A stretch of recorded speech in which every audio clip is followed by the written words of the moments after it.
ಮಾನ್ಯರೇ, ಮುಂಗಾರು ಪ್ರಾರಂಭವಾಗಿ 2 ತಿಂಗಳು ಗತಿಸಿದರೂ ಉತ್ತರ ಕರ್ನಾಟಕ ಭಾಗದಲ್ಲಿ ಮಳೆರಾಯನ ಅವಕೃಪೆಯಿಂದ ಭೀಕರ ಬರಗಾಲ ಛಾಯೆ ಆವರಿಸಿ ಅನ್ನದಾತನ ಬದುಕು ಕಷ್ಟವಾಗಿದೆ. ಬಸವನ ಬಾಗೇವಾಡಿ, ನಿಡಗುಂದಿ, ಕೋಲಾರ ತಾಲೂಕುಗಳಲ್ಲಿ ವಾಡಿಕೆಗಿಂತ ಅತಿ ಕಡಿಮೆ ಮಳೆ ಆಗಿದ್ದು, ಸಾಲವನ್ನು ಮಾಡಿ ಬಿತ್ತನೆ ಮಾಡಿದ ನಮ್ಮ ಬದುಕು ಶೋಚನೀಯವಾಗಿದೆ. ಬಿತ್ತನೆ ನಂತರ ಮಳೆ ಆಗದೇ ಇದ್ದ ಕಾರಣ ಬೆಳೆ ಬರುವುದು ಅಸಾಧ್ಯವಾಗಿದೆ ಹಾಗೂ ಹಲವು ಪ್ರದೇಶಗಳಲ್ಲಿ ಇನ್ನೂ ಮಳೆ ಆಗಿರುವುದಿಲ್ಲ.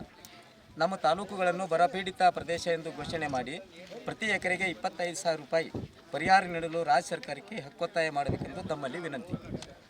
ಭೀಕರ ಬರಗಾಲ ಆವರಿಸಿದ ಕಾರಣ ಬರ ಕಾಮಗಾರಿ ಆರಂಭಿಸಿ ಉದ್ಯೋಗ ನೀಡಲು ಮತ್ತು ಕೆನಾಲ್ ದುರಸ್ತಿ ಮಾಡುವುದು, ಕೆರೆ ತುಂಬಿಸುವ ಯೋಜನೆ ಆರಂಭಿಸುವುದು ಹಾಗೂ ರೈತರ ಸಂಪೂರ್ಣ ಸಾಲ ಮನ್ನಾ ಮಾಡಲು ತಾವು ಸರ್ಕಾರಕ್ಕೆ ಆಗ್ರಹ ಮಾಡಿ ಅನ್ನದಾತನ ಬದುಕಿಗೆ ಬೆನ್ನೆಲುಬಾಗಿ ಕಾರ್ಯನಿರ್ವಹಿಸಬೇಕೆಂದು ಬಸವನಾಡಿನ ರೈತರ ಆಗ್ರಹವಾಗಿದೆ. ಬಸವನಾಡಿನ ರೈತ ಬಂಧುಗಳು, ಬಸವನ ಬಾಗೇವಾಡಿ ವಿಧಾನಸಭಾ ಮತಕ್ಷೇತ್ರ, ವಂದನೆಗಳು. ಇದು ವಿಚಾರ ನಿಯೋಗ ಹೋಗ್ತೀವಿ.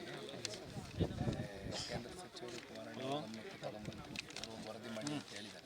ಅಧಿವೇಶನದಲ್ಲಿ JDS ಬಾಬಣ್ಣ ಅವರು ಸದನ ಆಯಿತು ಸರ್.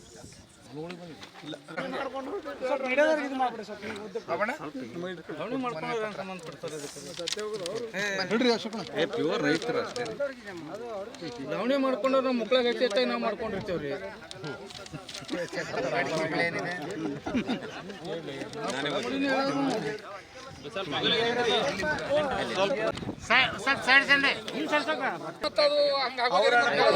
ಯಾರು ಮಾಡಿರ್ತಾರಣ್ಣ ಬಂದದ ಬರ ಪರಿಹಾರನು ಮಾಲಕನ ಕೊಟ್ಟಿದೆ. ಮಾತ್ರ ಮಾಲಿ ಮಾಡಿದ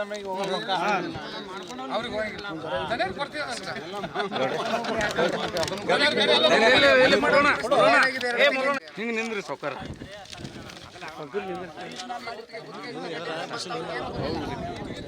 ಬರಲ್ಲ ಕ್ಯಾಮ್ರಾದಾಗ ಬರ್ತಾವ. ನಮ್ಮ ಕ್ಲಿಯರ್ ಮತ್ತೆ ಭೂಮಾಲೀಕರಿಗೆ ಬರ್ತದ 25,000 ರಿಕವರಿ ಆಗ್ತದೆ. ನಿಮಗೆ ಖರ್ಚು ರಿಕವರಿ ಆಗ್ತದೆ 25,000. ಅಧಿಕಾರ ತಗ್ಗಿದವ್ರು ಯಾರು ಬರಂಗಿಲ್ಲ, ಏನೂ ನೋಡಂಗಿಲ್ಲ, ಏನೂ ಇಲ್ರಿ. ಅಲ್ಲೇ ಮುಂಜಾನೆ